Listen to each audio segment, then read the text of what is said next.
To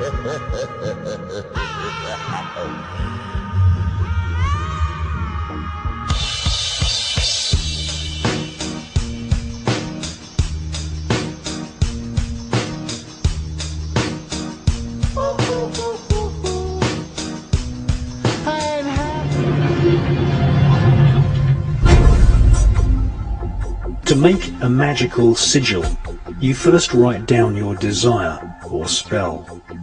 You then remove all vowels and all repeating consonant letters.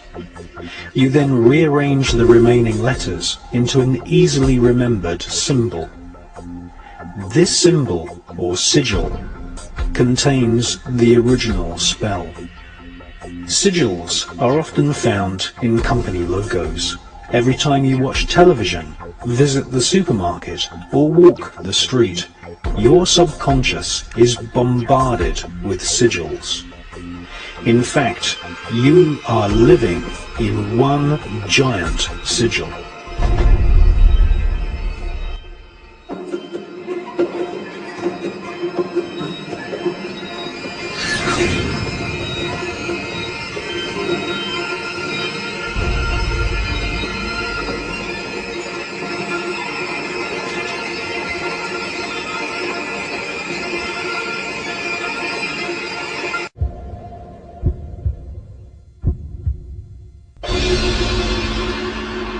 Symbols are used by Masonic lodges, witch covens, Satanists and alchemists to directly access parts of the brain which respond to strong shapes and colours. Just as the saying goes, a picture paints 1,000 words, so magical symbols can be used to convey a multi-layered message or command. The use of symbols to convey the desire or will of the magician is generally referred to as sigil magic.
Hello, this is Jenny in the Sanctuary on Esoteric Online.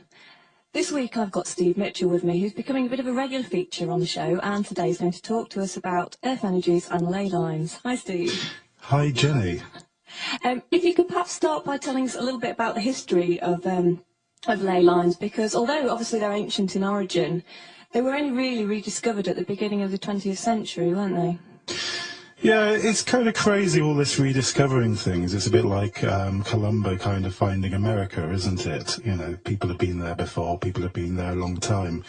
I think the issue with all this kind of esoteric, if you like, or occult as it's labelled, which just means hidden, knowledge, is that it is literally hidden. People kind of either hide it or it gets hidden for a number of reasons, whether it's religious, whether it's spiritual, whether it's persecution. So the knowledge of ley lines has been there since ever, forever. Absolutely, the dawn of time, and I'll explain why in a minute. 1921, I think, is where you're roughly referring to Alfred Watkins. He wrote a book called The Old Straight Track. He noticed that certain important landmarks seem to be in a straight line, hence the Old Straight Track. Now, when you're talking about landmarks, you're talking about prehistoric sites, aren't you? Absolutely, and kind of not as well, because then there's another key in. Prehistoric sites in terms of stone circles, burial mounds, cairns and so forth. Added on top of that, churches, crossroads, tracks, hills, roads, high ground. hills, high grounds. The list goes on and on. The list goes on and on, really, yeah, absolutely. It all really ties into this kind of weird word, ley and lay. Do you know what ley means? Well, in my extensive research that I carried out, it's something to do with a bit of cleared land, isn't it, in a straight line? A bit of cleared land, yeah, that's one of the keys. It also ties in etymologically to the word bright or light or bonfire, bell, lay. Right, so it's got the fire connections as well. Loads of hidden things. And that's kind of one of the keys that a lot of people started off with, I suppose. I think you've kind of come across the own fortune, haven't you? That's right, yeah.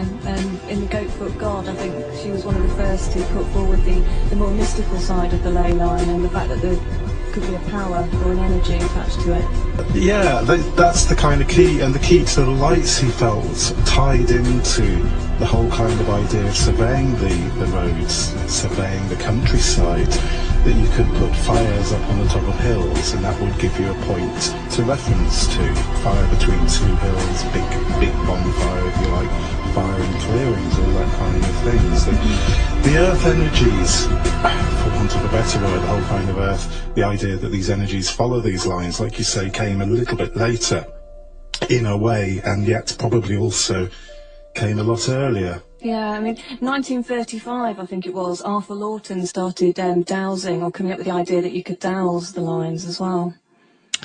Yeah, dowsing again, it's a little bit of a mystery, isn't it? What is dowsing? What's it all about? You know, what are you contacting when you're dowsing? That's a whole of an interview again, isn't it, I think? Well,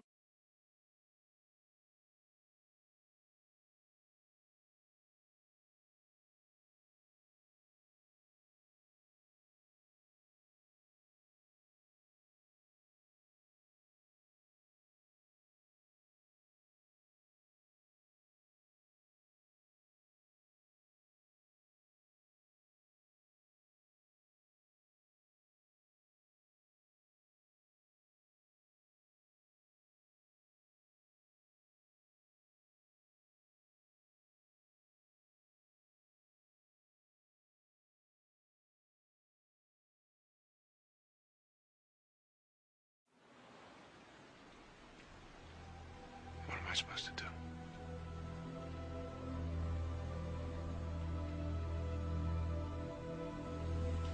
Go to where people are. You won't have to look very long. It's all right to be afraid, David, because this part won't be like a comic book. Real life doesn't fit into little boxes that we're drawn for.